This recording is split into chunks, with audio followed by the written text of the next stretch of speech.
Hello dear students, आज मैं आपको इंजीनियरिंग केमिस्ट्री का एक बहुत ही इम्पॉर्टेंट टॉपिक जो कि प्रैक्टिकल के लिए यूज़ किया जाता है उसको एक्सप्लेन करने वाली हूँ। आज हम पढ़ेंगे कि किस तरीके से एपरेटस जिनका यूज़ किया जाता है फ्लैश पॉइंट और फायर पॉइंट की डिटर्मिनेशन के लिए, उन एपरेटस में क्या अंतर होता है। जैसा कि हम सबको पता है कि इंजीनियरिंग केमिस्ट्री का जो थर्ड मॉड्यूल है, जो ल्यूब्रिकेंट है, उस लुब्रिकेंट मॉड्यूल में हम प्रैक्टिकल परफॉर्म करते हैं flash point and fire point determination. ये फ्लैश पॉइंट और फायर पॉइंट डिटर्मिनेशन करने के लिए हम तीन एपरेटस का यूज करते हैं। एक एपरेटस होता है एबल्स एपरेटस, दूसरा एपरेटस है पेंस्की मार्टिन एपरेटस और तीसरे एपरेटस का नाम है क्लीवलैंड एपरेटस। आखिर ये तीन एपरेटस अलग अलग क्यों यूज किए जाते हैं? जब तीनों ही एपरेटस की मदद से फ्लैश और फायर पॉइंट ही निकाला जाता है तो इन तीनों में क्या अंतर है, हम आज ये समझेंगे। सबसे पहले तो मैं आपको ये बताना चाहती हूँ कि फ्लैश पॉइंट और फायर पॉइंट में क्या अंतर होता है और ये क्या होते हैं।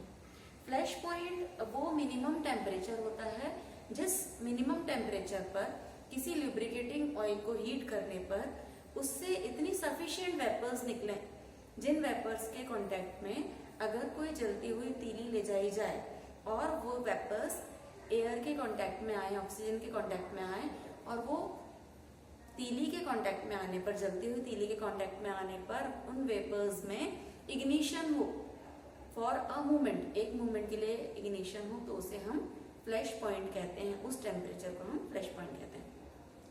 और अगर ये कंटिन्यूएशन में इग्निशन चलता रहे लगभग 3 से 5 सेकेंड्स के लिए, तो इस कंटिन्यूस इग्निशन को हम फायर पॉइंट कहते हैं। और उस टेम्परेचर को नोट किया जाता है जिस टेम्परेचर पर कंटिन्यूसली वेपर्स का इग्निशन 3 से 5 सेकेंड तक हो रहा है। तो इस तरीके से हम दो पॉइंट्स निकालते हैं, एक होता है फ्लैश पॉइंट और दूसरा होता है फायर पॉइंट। हम इसको एक बार फिर से डिफाइन करेंगे।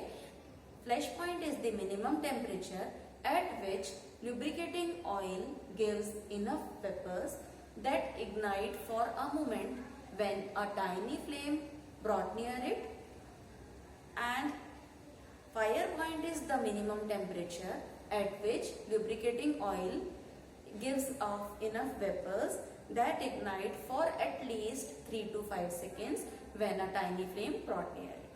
जब फ्लेम को ले जाया जाए और लगातार इग्निशन, वेपर्स का इग्निशन अगर लगातार एक मोमेंट के लिए इग्नाइट हो तो वो फ्लैश पॉइंट कहलाएगा टेम्परेचर, और अगर इग्निशन 3 से 5 सेकेंड तक के लिए लगातार हो तो उसे हम फायर पॉइंट कहते हैं। अब मैं आपको वो तीनों एपरेटस के बीच का डिफरेंस बताती हूँ, क्योंकि ये theory as well as practical दोनों पर्पज से ये इम्पोर्टेंट टॉपिक है।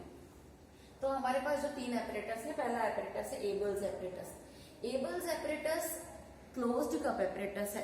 इसे क्लोज्ड कप एपरेटस इसलिए कहते हैं क्योंकि इसका ऑयल कप क्लोज्ड है। इसमें जो ऑयल भरने के लिए यूज किया जाता है वो ऑयल भरने के बाद उसकी लिड लगा दी जाती है, कंटेनर की लिड लगा दी जाती है और उसको क्लोज कर दिया जाता है। That's why it is called Abel's closed cup apparatus. दूसरा पेंस्की मार्टिन एपरेटस है, दूसरा एपरेटस, और पेंस्की मार्टिन एपरेटस भी क्लोज्ड कप एपरेटस है। इसमें भी ऑयल को फिल करने के बाद उसे कवर कर दिया जाता है।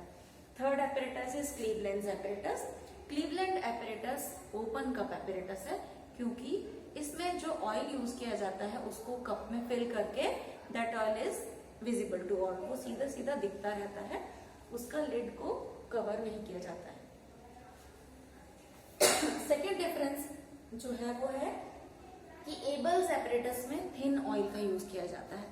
थिन ऑयल जैसे कि जो नॉर्मली कैरोसिन या जो थिन ऑयल जैसे कि ग्राउंडनट ऑयल है जो हमारे घरों में यूज किए जाते हैं, इस तरह के कोई भी थिन ऑयल्स जो कि पतले तेल होते हैं उनका यूज किया जाता है। पेंस्की मार्टिन एपरेटस में मॉडरेटली थिन ऑयल यूज किए जाते हैं, मॉडरेटली थिक ऑयल यूज किए जाते हैं। तो मॉडरेटली थिक ऑयल्स जैसे कि मस्टर्ड ऑयल है, जिन ऑयल्स का थोड़ा सा विस्कोसिटी हायर होती है, जो थोड़े गाढ़े होते हैं, उन ऑयल्स को पेंस्की मार्टिन एपरेटस में यूज करते हैं। और थर्ड एपरेटस है क्लीवलैंड एपरेटस। क्लीवलैंड एपरेटस में यूज किया जाता है थिक ऑयल, तो वो गाढ़ा तेल जिसमें टूटी, इंजन ऑयल, गियर ऑयल्स आते हैं, उन ऑयल को क्लीवलैंड एपरेटस एपरेटस में यूज किया जाता है। थर्ड डिफरेंस है कि एबल्स एपरेटस में ऑयल कप को वाटर जैकेट के थ्रू कवर किया जाता है। तो इसमें जो यूज किया जाता है that is water heating through water. तो पानी को पहले गर्म करते हैं, देन पानी अपनी हीट ऑयल कप को सप्लाई करता है, उसके बाद वो ऑयल हीट अप होता है। तो ऑयल कप वाटर के थ्रू हीट होता है, इसलिए इसमें हम कहते हैं कि वाटर जैकेट का यूज किया जाता है। पेंस्की मार्टिन एपरेटस में एयर जैकेट का यूज किया जाता है, क्योंकि जब हीटर के ऊपर कप को रखा जाता है तो यहाँ पर हीटर और कप के बीच में काफी सारा स्पेस होता है जिसमें एयर फिल्ड होती है, एयर होती है, इसलिए हीटिंग पहले एयर की होती है, वो एयर अपनी हीट सप्लाई करता है कप को। इस तरह से इसमें एयर जैकेट के थ्रू हीटिंग होती है ऑयल कप की। और तीसरा जो क्लीवलैंड एपरेटस है इसमें डायरेक्ट हीटिंग होती है, क्योंकि ऑयल कप जो कि ओपन कप है उसको डायरेक्टली कॉइल के ऊपर रख दिया जाता है, हीटिंग कॉइल के ऊपर, और सीधे सीधे ऑयल को हीट किया जाता है, इसलिए इसमें किसी भी तरह की कोई जैकेट नहीं होती, या फिर हम कह सकते हैं कि इसमें डायरेक्ट हीटिंग होती है। लास्ट जो डिफरेंस है वो ये है कि जो एबल्स एपरेटस है इसमें फ्लैश और फायर पॉइंट की जो टेम्परेचर रेंज होती है that is between 50 degrees to 100 degree Celsius. 50 degree से लेके 100 डिग्री सेल्सियस के बीच में फ्लैश पॉइंट और फायर पॉइंट हमको एबल्स एपरेटस में देखने को मिलता है, क्योंकि इसमें हम थिन ऑयल का यूज करते हैं। तो 50 से 100 डिग्री सेल्सियस के बीच में फ्लैश पॉइंट और फायर पॉइंट दोनों ही टेम्परेचर आ जाते हैं। पेंस्की मार्टिन एपरेटस का फ्लैश और फायर पॉइंट की रेंज जो होती है वो 150 से 250 डिग्री सेल्सियस के बीच में आती है, क्योंकि इसमें मॉडरेटली थिक ऑयल का यूज किया जाता है। तो फ्लैश पॉइंट और फायर पॉइंट हमें 150 से 250 डिग्री के बीच में ऑब्जर्व हो जाता है। और जो थर्ड क्लीवलैंड एपरेटस है इसमें थिक ऑयल के यूज के कारण इसका फ्लैश और फायर पॉइंट जो है वो 250 से लेके 350 डिग्री सेल्सियस के बीच में देखने को मिलता है, क्योंकि यहाँ पर थिक ऑयल का यूज किया जाता है। और एक और बहुत इंपॉर्टेंट जानने वाली बात यह है कि फ्लैश पॉइंट और फायर पॉइंट के बीच में 5 डिग्री से लेके 40 डिग्री सेल्सियस के बीच का अंतर हो सकता है।